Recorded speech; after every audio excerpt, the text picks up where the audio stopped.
Assalamu alaikum wa rahmatullahi wa barakatuh. Tu as traversé des moments sombres.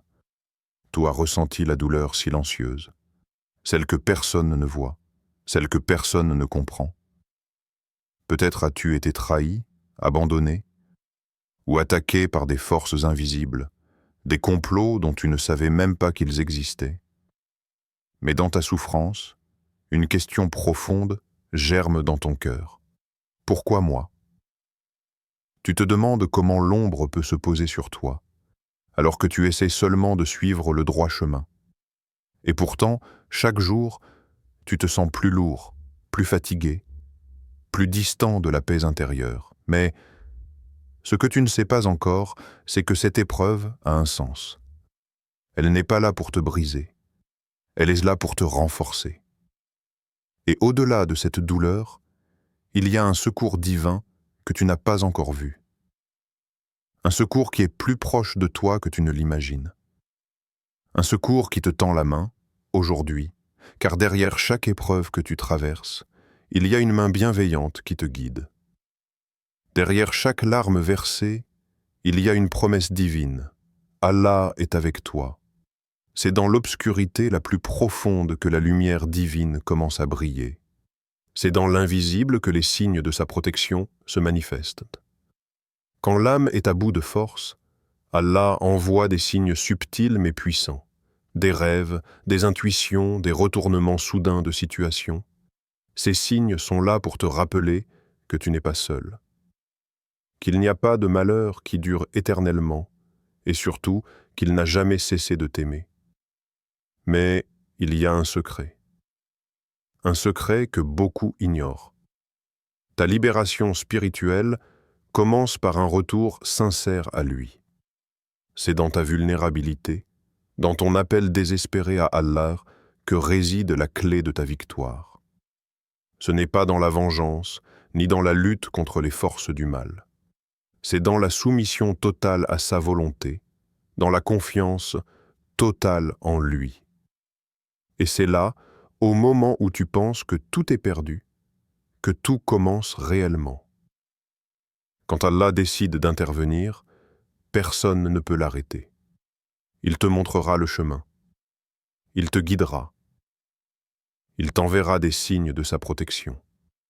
Et toi, tu reprends le contrôle. Pas avec tes propres forces, mais avec lui. Aujourd'hui, tu vas découvrir comment te libérer spirituellement, comment retrouver la paix intérieure, et comment chaque étape de ton épreuve est en réalité un chemin vers la rédemption. Un chemin où tu ne seras pas seulement guéri, mais où tu seras élevé, à un niveau supérieur de foi, de force et de connexion à Allah.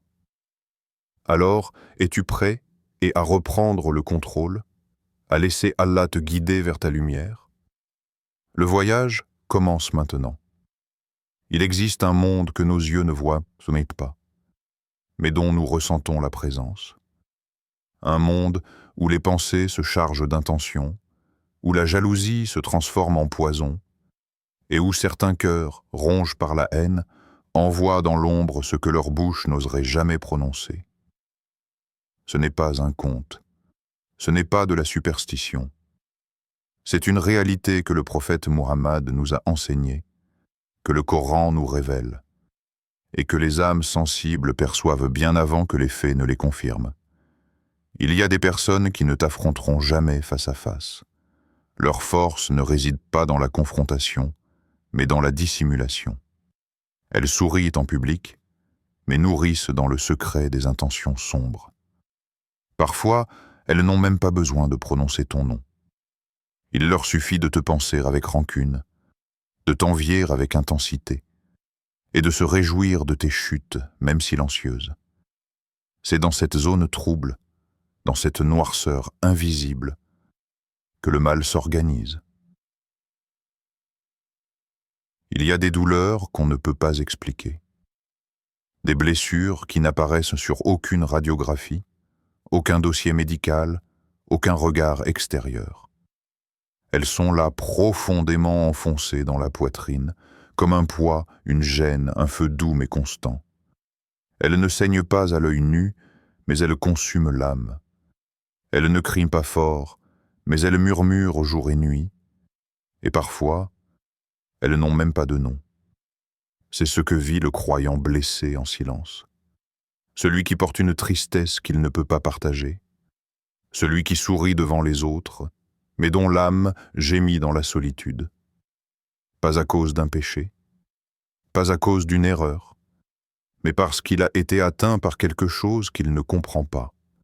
Une trahison silencieuse, une jalousie cachée, une injustice qui ne laisse aucune trace.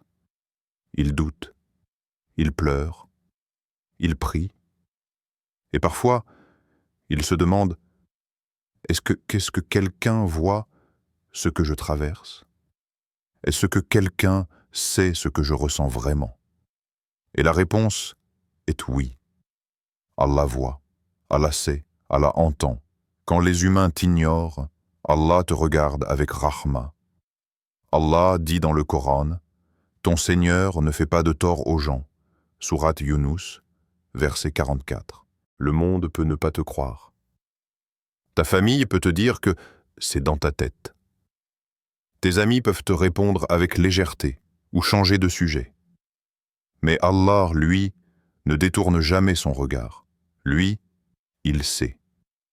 Et il n'a pas besoin que tu prouves ta douleur. Il l'a créée, il l'a mesurée. Il sait exactement ce que tu vis, jusqu'au millième de seconde. Et quand tu pleures dans ton lit, sans voix, sans force, Allah entend ce que ta langue n'ose pas dire. Il sait le secret et ce qui est encore plus caché. Sourate Taha, verset 7. Le silence du croyant, une preuve de grandeur. Tu aurais pu crier, tu aurais pu te venger, tu aurais pu maudire, dénoncer, haïr. Mais tu as choisi de te taire, non pas par faiblesse, mais par foi. Tu as choisi d'attendre qu'Allah agisse. Tu as retenu ta colère par peur de l'offenser. Tu as encaissé, encore et encore, en espérant que cela compte dans l'au-delà. Et ça compte. Le prophète a dit, « Quiconque supporte une injustice avec patience, Allah l'élèvera d'un degré au paradis. » Hadith authentique. Ton silence est enregistré. Ton endurance est récompensée. Même si tu n'en vois pas encore les fruits, même si ton cœur continue de saigner. Car parfois, la justice d'Allah prend du temps, mais elle ne faillit jamais. Il y a des moments où même les mots ne servent plus. Tu veux expliquer ce que tu ressens, mais rien ne sort. Et même si tu parles, on ne comprend pas vraiment. On te conseille des choses superficielles, on banalise ton mal, on te dit « ça va passer » ou pire. Tu te fais des idées, et là, le sentiment de solitude devient encore plus fort. Mais dans cette solitude, il y a un trésor, un refuge sacré, celui de te tourner vers celui qui comprend sans que tu n'aies besoin de parler, celui qui sait ce que tu veux dire avant que tu ne penses à le dire, celui qui t'écoute quand tout le monde t'oublie, et quand mes serviteurs t'interrogent sur moi, alors je suis tout proche. Je réponds à l'appel de celui qui m'invoque lorsqu'il m'invoque. Sourate Al-Baqarah, verset 186. Tu n'es jamais seul, même quand tu es seul, car Allah t'accompagne dans les larmes que personne ne voit. Ceux qui te blessent dans le secret pensent qu'ils ont gagné, parce qu'ils n'ont pas été exposés, parce que tu ne t'es pas défendu, parce que le monde ne sait rien. Mais Allah, lui, a vu, et son silence n'est pas de l'oubli. C'est une attente, une épreuve. Et parfois, un piège pour ceux qui croient être en sécurité. Et ne pense pas qu'Allah est inattentif à ce que font les injustes. Il ne fait que leur accorder un délai. Sourate Ibrahim, verset 42. Tu ne verras peut-être pas cette justice aujourd'hui. Peut-être pas demain, mais elle viendra. Car Allah est Al-Adl, le juste. Et il est Al-Hakim, le sage. Les larmes que tu retiens sont des prières, même quand tu ne les accompagnes pas de mots. Elle monte vers le ciel comme une plainte pure, silencieuse, mais puissante. Ce sont des appels du cœur. Et Allah aime le cœur brisé qui revient à lui. Il le reconstruit. Il l'élève. Le prophète a dit « Allah est proche du cœur brisé », rapporté dans plusieurs récits de sagesse. Chaque fois que tu pleures en silence, un ange enregistre cette larme. Et Allah prépare pour toi une réponse. Peut-être pas celle que tu attends, mais celle que tu mérites. Et souvent, cette réponse est bien plus grande que la douleur que tu as subie. Tu es vu, tu es entendu, tu es aimé par ton Seigneur. Peu importe qui t'a oublié, peu importe qui a nié ta souffrance, peu importe que tu ne puisses pas prouver ce que tu ressens, Allah te croit. Il est le témoin de ta patience, le protecteur de ta dignité, le refuge de ton âme. Et il te tend la main, pas pour te sortir seulement de la douleur, mais pour t'élever à travers elle. Alors tiens bon, continue de l'invoquer, même en silence, même avec des soupirs, même avec un regard levé vers le ciel. Car celui qui a créé ton cœur, c'est exactement comment le réparer. Il y a des moments dans la vie où tout semble s'effondrer. Tu regardes autour de toi et rien ne répond plus. Les relations s'éteignent, les portes se ferment, les prières semblent suspendues dans le vide. Tu marches dans l'ombre et ton cœur, déjà blessé, commence à perdre espoir. Tu crois être seul, tu crois être oublié.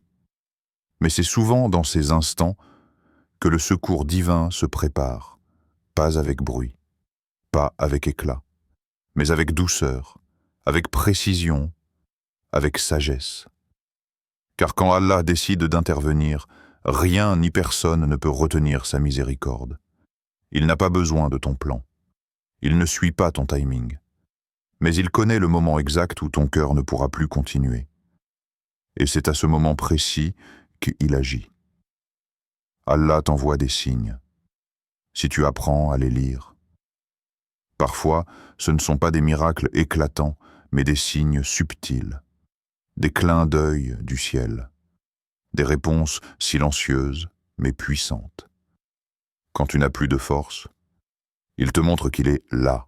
Les rêves, message de l'invisible. Le prophète a dit « Le rêve véridique est une partie de 46 parties de la prophétie ». Hadith rapporté par Al-Bukhari. Quand ton cœur est spukisoputr, quand ta douleur est sincère, Allah peut t'envoyer un rêve pour te rassurer. Tu vois une lumière, une mer calme, un sourire, un ange, un message, un mot, une sensation de paix que tu n'expliques pas. Et ce rêve te donne une force que personne ne comprend. C'est Allah qui te parle à travers ton sommeil. Il ne te laisse pas seul, même dans tes nuits. Les intuitions, les éclairs de ton âme. Tu ressens soudainement quelque chose, un malaise face à une personne, une sensation de danger que tu ne peux pas prouver. Ou au contraire, un apaisement en prenant une décision, un choix clair comme une évidence dans ton cœur. Le prophète a dit « Craignez la clairvoyance du croyant, car il voit avec la lumière d'Allah ». Hadith rapporté par At-Tirmidhi. Ces intuitions ne sont pas de simples impressions. Parfois, ce sont des signes, des avertissements, des réponses d'Allah à tes invocations silencieuses. Écoute ton cœur, surtout quand il est sincèrement connecté à Allah. Les retournements soudains. Quand Allah change le scénario, un ennemi puissant perd sa place, un complot s'effondre, une situation désespérée trouve une issue inattendue. Parfois, c'est une personne qui sort de ta vie sans raison, ou une autre qui entre avec des paroles qui te guérissent. Et ils complotèrent, et Allah complota, et Allah est le meilleur des planificateurs. Sourate Al-Imran, verset 54. Tu crois que les choses échappent à tout contrôle. Mais en vérité, Allah est celui qui contrôle tout. Et quand il décide de te défendre, Il renverse les montagnes. Le prophète Muhammad dans la grotte de Taur. Lorsque les Quraysh ont voulu tuer le prophète, il a fui avec Abu Bakr, radiyallahu anhu. Les ennemis les ont poursuivis jusqu'à la grotte de Taur. Ils étaient si proches qu'Abu Bakr dit « Ô messagère d'Allah, si l'un d'eux regarde sous ses pieds, il nous verra. » Le prophète répondit avec calme « Que penses-tu de deux personnes dont Allah est le troisième ?» Hadith authentique dans Al-Bukhari. Allah a protégé son messager avec une toile d'araignée et un nid d'oiseaux. Les ennemis sont repartis, sans jamais le voir. C'est ainsi qu'Allah agit, par des moyens invisibles, mais invincibles. Moïse, Musa et la mer Rouge. Lorsque Pharaon et son armée poursuivirent Moïse et les enfants d'Israël, la mer se dressait devant eux. Les gens ont paniqué. Nous sommes perdus. Mais Moïse, avec confiance, répondit « Non, mon Seigneur est avec moi. Il me guidera. » Sourate Ar-Shu'ara, verset 62. Et Allah ouvrit la mer. Il fit passer les opprimés, et il noya les oppresseurs. Quand Allah décide de te sauver, même la mer s'ouvre pour toi. Et aujourd'hui encore, Allah agit pour toi. Peut-être que tu ne vois pas encore le miracle. Peut-être que tout semble encore flou, sombre, lourd. Mais le ciel bouge pour toi. Les anges sont envoyés. Le destin est en train de s'écrire. Parfois, Allah te protège en t'éloignant d'une personne. Tu ressens un vide, une rupture, une perte. Mais plus tard, tu comprends que cette personne te détruisait de l'intérieur. Parfois, il te protège en te faisant échouer. Un projet, un travail, une relation. Tu pleures, tu ne comprends pas. Mais un an plus tard, tu remercies Allah de t'avoir empêché de réussir ce jour-là. Et souvent, il te protège en t'apaisant sans raison. Tu te réveilles un jour et le cœur est léger. Tu ne sais pas pourquoi. Mais tu respires. Tu sens que ça va aller. Ce n'est pas le hasard. C'est le souffle de la miséricorde d'Allah sur ton âme. Allah est le protecteur de ceux qui ont la foi. Il les fait sortir des ténèbres vers la lumière. Sourate Al-Baqarah, verset 257. Ce monde est rempli de pièges, mais toi tu as Allah. Et quand Allah te protège, aucun mal ne peut t'atteindre. Pas même la jalousie, pas même la magie, pas même les complots. Sois patient, sois attentif, sois confiant. Parce que ton Seigneur travaille pour toi, même quand tu ne vois rien. Le prophète a dit « Méfiez-vous de l'envie, car l'envie consume les bonnes actions comme le feu consume le bois. » Hadith rapporté par Abu Daoud. La jalousie est plus qu'une simple émotion, c'est une arme. Elle ne blesse pas seulement celui qui en est victime, elle détruit d'abord celui qui la porte. Mais parfois, cette énergie négative va au-delà du cœur. Elle se transforme en action. Certains envieux, incapables de supporter la lumière des autres, cherchent à l'éteindre par tous les moyens. Et quand ils ne peuvent pas nuire ouvertement, ils se tournent vers les ténèbres. Le prophète a dit « Le mauvais œil est une réalité. Si quelque chose pouvait précéder la prédestination, cela aurait été le mauvais œil. » Muslim. Il suffit d'un regard chargé d'envie, de frustration, d'aigreur. Pas besoin de paroles, pas besoin d'actes physiques. Le mauvais œil peut frapper l'esprit, le corps, la chance, la stabilité d'une personne. Il agit sans avertir, sans se montrer, et parfois même sans intention consciente. Et c'est ce qui le rend encore plus dangereux. Il peut venir de proches, d'amis, ou même de ceux qui nous aiment maladroitement. Tu te lèves un matin avec un poids sur la poitrine. Tout allait bien, et soudain, tout vacille. Des projets échouent sans raison. Une fatigue inexpliquée s'installe. Des conflits surgissent de nulle part. Tu cherches, tu réfléchis, tu doutes de toi-même. Et pendant ce temps-là, celui ou celle qui a laissé cette flèche invisible dans ton existence continue de vivre normalement, sans jamais se dévoiler. Puis il y a ceux qui vont plus loin, ceux qui franchissent la ligne de la conscience. Ils cherchent des praticiens du mal, payen, récitent, enterrent des choses, nouent des nœuds, soufflent sur des fils. Ils croient avoir trouvé un raccourci vers le pouvoir, vers le contrôle, vers la vengeance. Ils manipulent des énergies qu'ils ne comprennent pas et pactisent avec des entités dont la nature est de nuire. Allah dit dans le Coran, « Et ils apprennent ce qui leur nuit et ne leur est pas profitable. Et ils savent très bien que celui qui acquiert ce pouvoir n'aura aucune part dans l'au-delà. » Sourate Al-Baqarah, verset 102. Ces gens vendent une partie de leur âme contre l'illusion de maîtriser la réalité. Mais la réalité leur échappe toujours, car le mal qu'ils envoient finit toujours par revenir, parfois dans leur santé, parfois dans leur descendance, parfois dans leur propre équilibre mental. Et pourtant, pendant un temps, ils peuvent te nuire, ils peuvent te troubler, ils peuvent t'affaiblir. Ceux qui agissent ainsi ne laissent pas de traces. Ils se fondent dans l'entourage. Ils prient peut-être même à côté de toi. Ils disent des paroles de paix, mais cachent dans leur cœur des orages. Ils enrobent en leur mal sous le sourire, le silence, la façade de la normalité. Ce sont eux les plus difficiles à détecter. Car ils ne viennent pas vers toi avec une épée, mais avec une main tendue, empoisonnée. Mais Allah les voit. Allah entend ce que tu n'entends pas. Allah sait ce que tu ignores. Et sa justice n'est jamais endormie. Même le messager d'Allah a été atteint par la sorcellerie.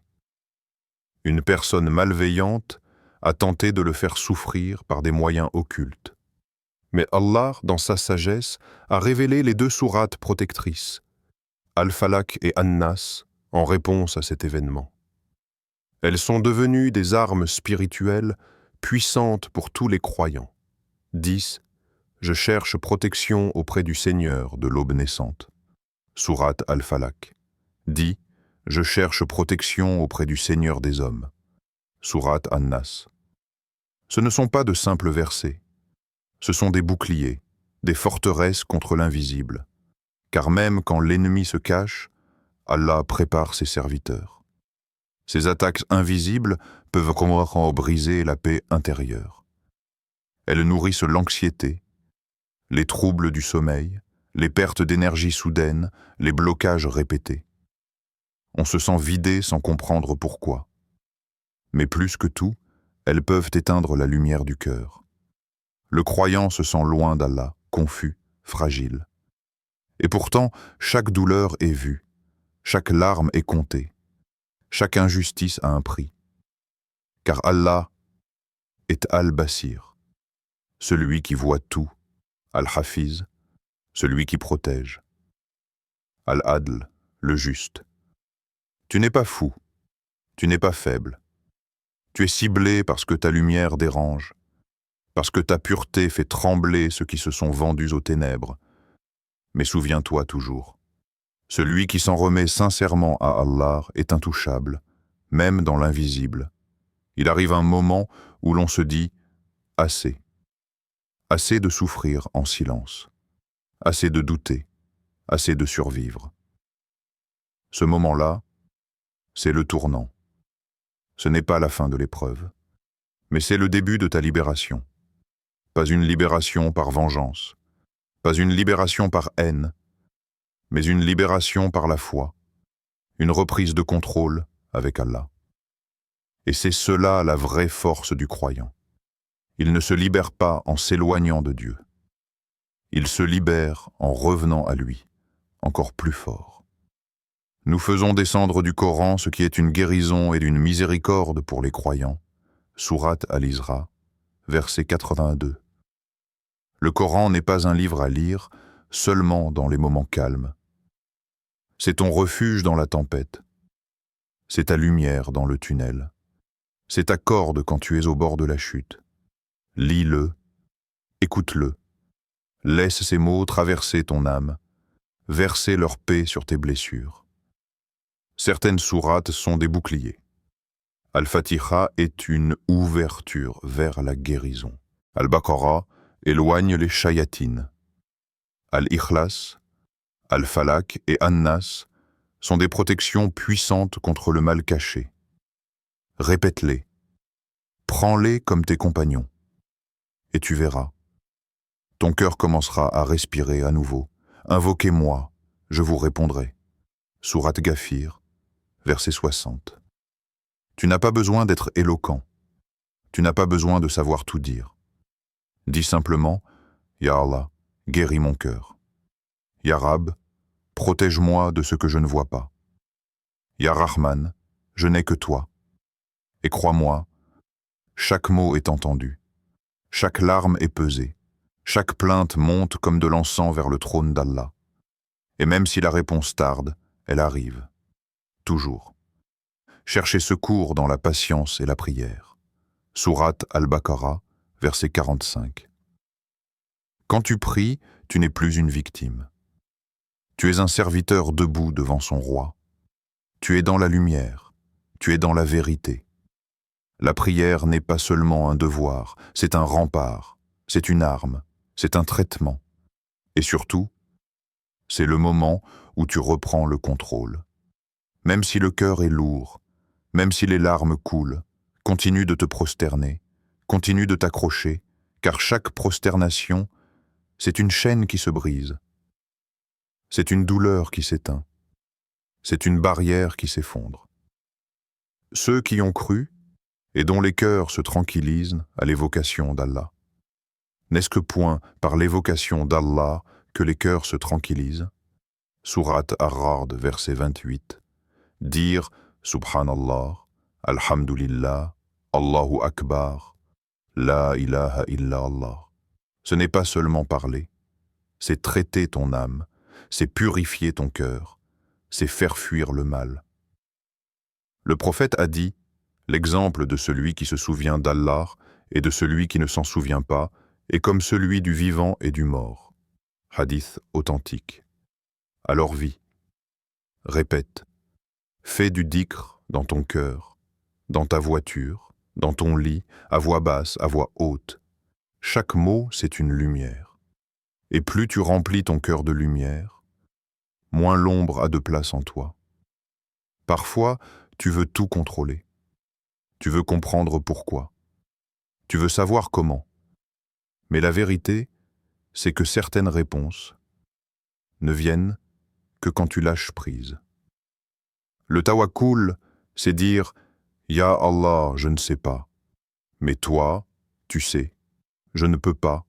Mais toi, tu peux. » C'est un acte de courage. C'est la foi dans son état pur. C'est le moment où tu laisses Allah conduire et toi, tu t'abandonnes à sa sagesse. Et c'est là que tout commence à changer. Tu n'as plus peur. Tu ne cours plus derrière les gens. Tu ne t'accroches plus à ce qui te détruit. Tu deviens libre. Une renaissance spirituelle. De la douleur à la puissance, tu étais brisé. Tu étais perdu. Mais maintenant tu sais. Tu as Allah. Et avec lui, tu es invincible. Tu ne cherches plus la vengeance. Tu cherches la paix. Tu ne veux plus comprendre pourquoi ils t'ont fait du mal. Tu veux juste avancer avec celui qui t'aime sans condition. Et c'est ça, la vraie victoire. Dis, ô mes serviteurs qui avez commis des excès contre vous-mêmes, ne désespérez pas de la miséricorde d'Allah. Certes, Allah pardonne tous les péchés, car c'est lui le pardonneur, le très miséricordieux. Sourate Az-Zumar, verset 53. C'est ton moment, ton réveil, ta reconquête, ta libération. Reprends le contrôle avec Allah. Et tu verras, plus rien ne pourra t'arrêter. Tu pensais que c'était fini. Tu pensais que ce mal allait t'engloutir. Mais ce que tu ne savais pas, c'est que ta douleur allait devenir ton élévation, que tes larmes allaient laver ton âme, que ton silence allait crier jusqu'au trône. Et aujourd'hui, tu n'es plus la même personne. Tu n'es plus celui ou celle qu'on a tenté de détruire. Tu es celui que Dieu a restauré. Tu es celle que Dieu a relevée. Ils ont voulu t'atteindre par les ténèbres. Allah t'a enveloppé et de sa lumière. Ils ont comploté en secret. Allah a ouvert pour toi un chemin que même eux ne peuvent comprendre. Et maintenant, tu avances, avec le cœur apaisé, avec la foi comme armure, avec Allah comme protecteur. Alors n'aie plus peur, ne doute plus, ne regarde plus derrière toi, car ce que Allah a pour toi est bien plus grand que ce que l'on a tenté de t'enlever. Tu n'es pas seul, et tu ne l'as jamais été. Et ta victoire commence aujourd'hui.